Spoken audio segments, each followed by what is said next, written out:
Radio Tehran শুরু হচ্ছে বিশ্ব সংবাদ।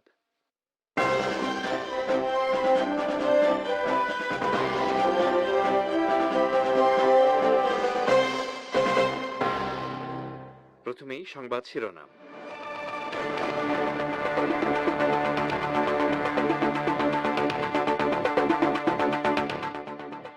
আমেরিকার প্রেসিডেন্ট নির্বাচনে ইরান এবং লেবানন সমস্যার কূটনৈতিক সমাধান চায় ফ্রান্স ও আমেরিকা। বাংলাদেশে ইসকন নিষিদ্ধের দাবিতে চট্টগ্রামে হেফাজতে ইসলামের সমাবেশ ও বিক্ষোভ মিছিল অনুষ্ঠিত। এবং রুশদের কুখ্যাত সেরানিক ভার্সেসের ওপর থেকে নিষেধাজ্ঞা বাতিল করল দিল্লি হাইকোর্ট।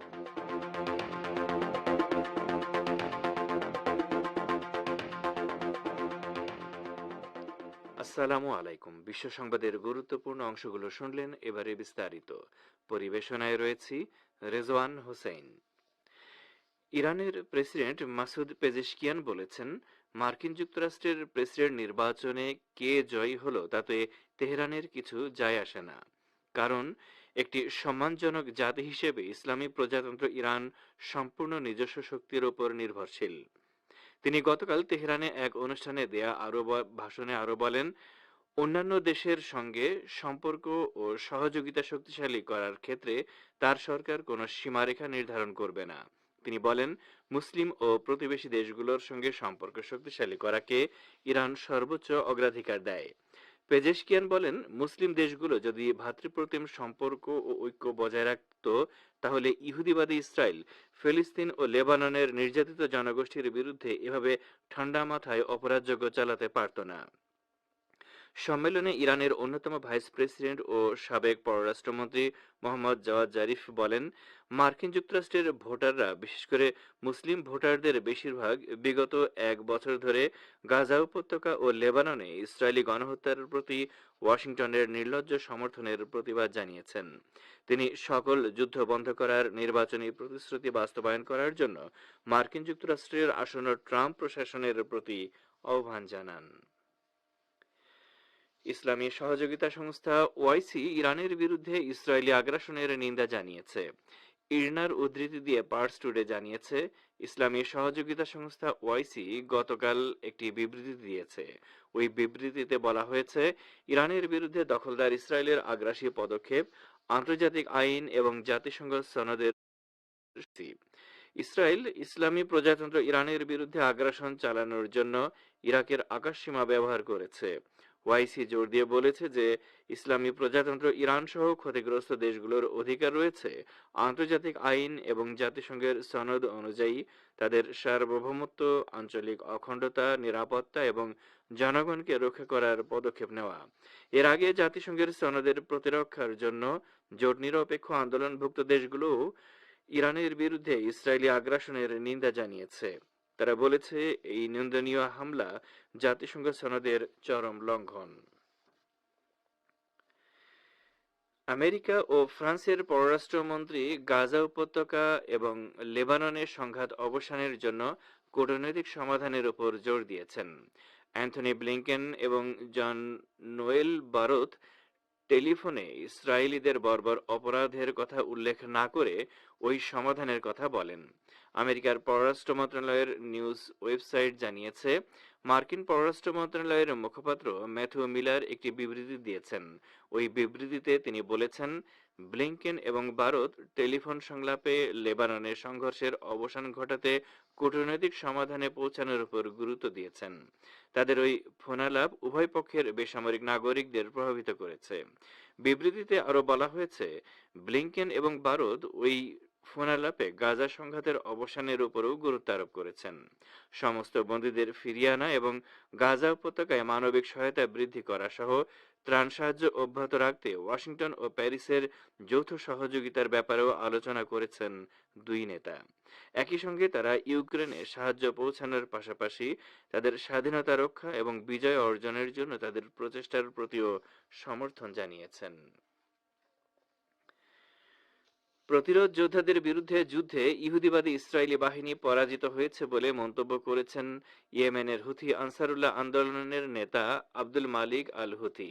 তিনি বলেছেন, প্রতিরোধ যোদ্ধাদের সঙ্গে পেরে না উঠে বেসামরিক ফিলিস্তিনিদের উপর গণহত্যা চালাচ্ছে তেল আবিব। তিনি বৃহস্পতিবার রাতে রাষ্ট্রীয় টেলিভিশনে সম্প্রচারিত এক ভাষণে আরো বলেন, বিগত এক সপ্তাহে দখলদার সেনারা গাজায় অন্তত 30টি গণহত্যা চালিয়েছে। এসব হত্যাকাণ্ডে কমপক্ষে 1300 ফিলিস্তিনি হতাহত হয়েছেন, যাদের বেশিরভাগ নারী ও শিশু। আব্দুল মালিক আল হুথি বলেন, ইসরায়েলি শত্রু সামরিক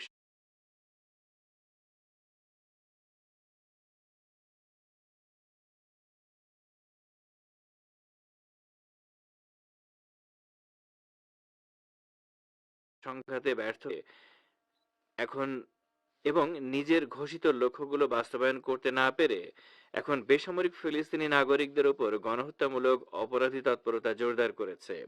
মুসলিম ও আরব দেশগুলোর নির্বিকার অবস্থানের ব্যাপারে গভীর দুঃখ প্রকাশ করে আনসারুল্লাহ নেতা বলেন, গাজায় চলমান গণহত্যার ব্যাপারে এসব দেশের নীরবতা তাদের মারাত্মক নৈতিক, মানবিক এবং ধর্মীয় দেউলিয়াতের প্রমাণ বহন করে। ইরানের আইআরজিসির প্রধান বলেছেন, ইসলামী ইরান অপরাজেয় এবং সমগ্র বিশ্ব এক হলেও ইরানকে কেউ পরাজিত করতে পারবে না। আজ সকালে মাসাদে অনুষ্ঠিত এক সম্মেলনে মেজর জেনারেল হোসেন সালামি একথা বলেন। তিনি আরো বলেন, হিজবুল্লাহর শীর্ষ নেতৃবৃন্দকে হারানোর ফলে অনেকে ভেবেছিল লেবাননের এই প্রতিরোধ সংগঠন হয়তো আর ঘুরে দাঁড়াতে পারবে না, কিন্তু বাস্তবতা হলো সারা বিশ্ব অবাক হয়ে দেখেছে হিজবুল্লাহ কিভাবে ঘুরে দাঁড়িয়েছে এবং ইসরায়েলকে নাস্তানাবুদ করে ছেড়েছে। এ বিষয়ে বিস্তারিত শুনবেন সংবাদ ভাষার অনুষ্ঠান দৃষ্টিপাতে।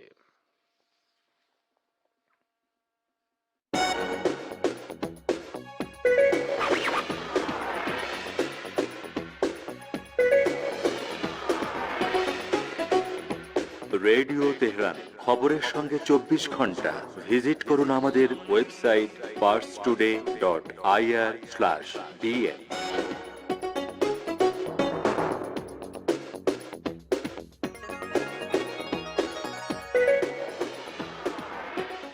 ফিরে আসি বিশ্ব সংবাদে।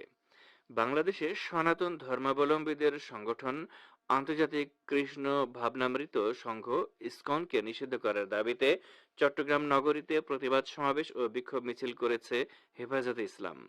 আজ জুমার নামাজ শেষে নগরীর অন্দরকিল্লা জামে মসজিদ প্রাঙ্গণে সংগঠনটির চট্টগ্রাম মহানগর শাখার পক্ষ থেকে এই সমাবেশ করা হয়।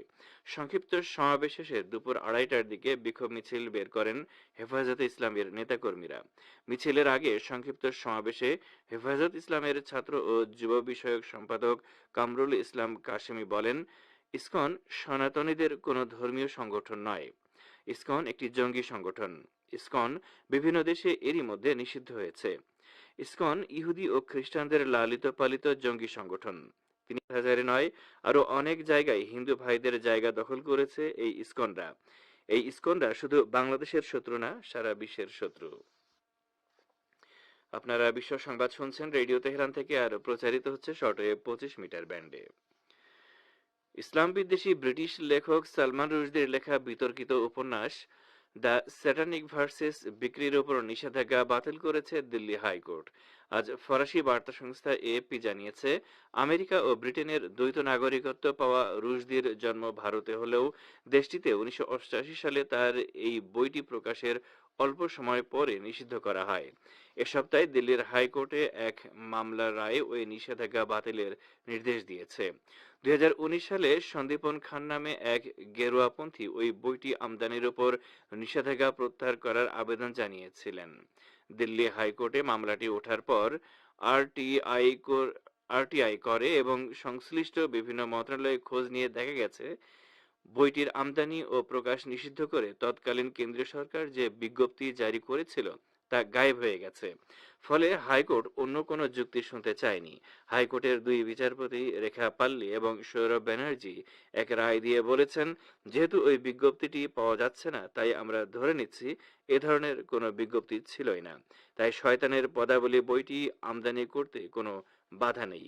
এ সম্পর্কে বিভিন্ন মুসলিম বিদগ্ধ ব্যক্তি ও সংগঠন প্রতিক্রিয়া জানিয়েছেন। আইনজীবীরাও। ফিলিস্তিন যোদ্ধাদের পরিবারের সদস্যদেরকে অধিকৃত ভূখণ্ড ইসরায়েল থেকে গাজা উপত্যকা সহ অন্যান্য স্থানে বহিষ্কারের যে আইন ইসরায়েলি পার্লামেন্টে পাশ হয়েছে তার তীব্র নিন্দা জানিয়েছে হামাস সহ অন্যান্য প্রতিরোধ সংগঠন। হামাস এক বিবৃতিতে বলেছে, ইসরায়েলি পার্লামেন্টের এই আইন প্রমাণ করেছে ফিলিস্তিনিরা যেখানেই অবস্থান করুক না কেন তাদের কেউ তেল আবিবের শত্রুতামূলক ও বর্ণবিদ্বেষী আচরণ থেকে মুক্ত নয়। ইসরায়েলি পার্লামেন্ট নেসেটে বৃহস্পতিবার এক বিতর্কিত আইন পাশ হয়েছে যাতে ইসরায়েলি সেনা ও ইহুদিবাদী অভিবাসীদের বিরুদ্ধে হামলায় জড়িত ফিলিস্তিনিদের পরিবারবর্গকে ইসরায়েল থেকে বহিষ্কার করার কথা বলা হয়েছে। হামাসের বিবৃতিতে বলা হয়েছে, ইহুদিবাদীরা প্রমাণ করেছে তারা ফিলিস্তিনি জনগণকে যে কোনো উপায়ে দমন করতে চায়, সেই ফিলিস্তিনিরা যেখানেই অবস্থান করুক না কেন। এতে আরো বলা হয়েছে, ওই আইনের মাধ্যমে মৌলিক মানবাধিকার লঙ্ঘিত হয়েছে এবং ফিলিস্তিনি জনগণের বিরুদ্ধে গণশাস্তি দেওয়ার বিধান চালু হয়েছে, যা আন্তর্জাতিক আইনের সম্পূর্ণ লঙ্ঘন। গাজা উপত্যকা জুড়ে মার্কিন ইসরায়েলি গণহত্যায় বেসামরিক ফিলিস্তিনিদের মৃত্যুর মিছিল থামছেই না। অবরুদ্ধ এই উপত্যকার বিরুদ্ধে সব ধরনের পাশবিকতা চালিয়ে যাচ্ছে তেল আবিব সরকার। গাজার সাথী শরণার্থী শিবিরে অবস্থিত জাতিসংঘ পরিচালিত একটি স্কুলে বৃহস্পতিবার ভয়াবহ বিমান হামলা চালিয়েছে ইহুদিবাদী সেনারা। এই হামলায় অন্তত 14 ফিলিস্তিনি শহীদ ও অপর অর্ধশতাধিক মানুষ আহত হয়েছেন। স্কুলটিতে গাজায় ঘরবাড়ি হারানো মানুষেরা আশ্রয় নিয়েছিলেন। হতাহতদের বেশিরভাগ নারী ও শিশু। ইহুদিবাদী ইসরায়েলি সেনারা গত এক বছরে গাজা উপত্যকার এরকম শত শত আশ্রয় কেন্দ্রে ভয়ঙ্কর সব গণহত্যা চালিয়েছে। ফিলিস্তিনি প্রতিরোধ যোদ্ধাদের সঙ্গে দখলদার সেনাদের সংঘর্ষ থেকে বাঁচতে নিজেদের ঘরবাড়ি ফেলে এসব আশ্রয় কেন্দ্রে উঠেছিলেন হতভাগ্য ফিলিস্তিনিরা।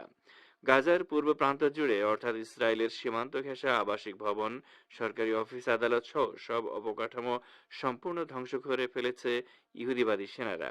সাধারণ ফিলিস্তিনি জনগণ এখন উন্মুক্ত স্থান সহ যেসব ধ্বংসপ্রাপ্ত স্কুলে এখনো কোনো মতে অবস্থান করার মতো জায়গা অবশিষ্ট রয়েছে সেসব জায়গায় দিন গুজরান করছেন। এর মধ্যেও অনেককে এর মধ্যেও তাদেরকে ইহুদিবাদী বাহিনীর নতুন নতুন হামলার শিকার হয়ে শাহাদাত বরণ করতে হচ্ছে। আর এর সাথে শেষ করছি রেডিও তেহরান থেকে আপাতত বিশ্ব সংবাদ।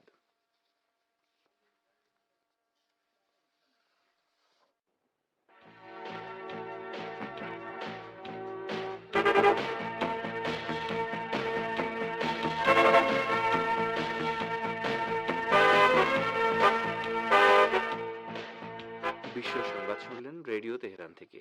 এবারে আমন্ত্রণ জানাচ্ছি সংবাদ ভাষার অনুষ্ঠান দৃষ্টিপাতে।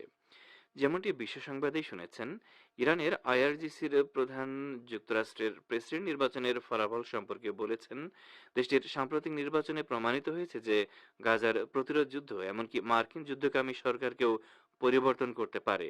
তিনি এও বলেছেন, ইরান অপরাজেয় এবং সমগ্র বিশ্ব এক হলেও ইরানকে কেউ পরাজিত করতে পারবে না। এ সম্পর্কে এখন রয়েছে একটি পর্যালোচনা, পড়ে শোনাচ্ছি আমি, রেজওয়ান হোসেন। ইরানের আইআরজিসির কমান্ডার ইন চিফ যুক্তরাষ্ট্রের প্রেসিডেন্ট নির্বাচনের ফলাফল সম্পর্কে বলেছেন, দেশটির সাম্প্রতিক নির্বাচনে প্রমাণিত হয়েছে যে গাজার প্রতিরোধ যুদ্ধ এমনকি মার্কিন যুদ্ধকামী সরকারকেও পরিবর্তন করতে পারে।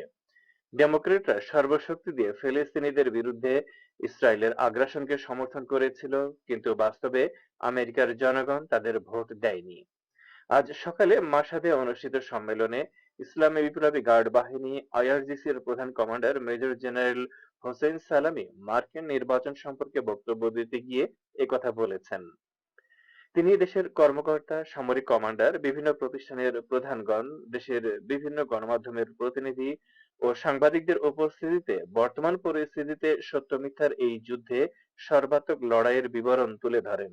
তিনি বলেন, ইসলামী ফ্রন্ট বর্তমানে শত্রুর সবচেয়ে কাছে থেকে এবং বলা যায় শূন্য দূরত্ব থেকে যুদ্ধ করছে। শত্রু সর্বশক্তি দিয়ে মাঠে নেমেছে এবং এই সর্বাত্মক আগ্রাসনের বিরুদ্ধে ইসলাম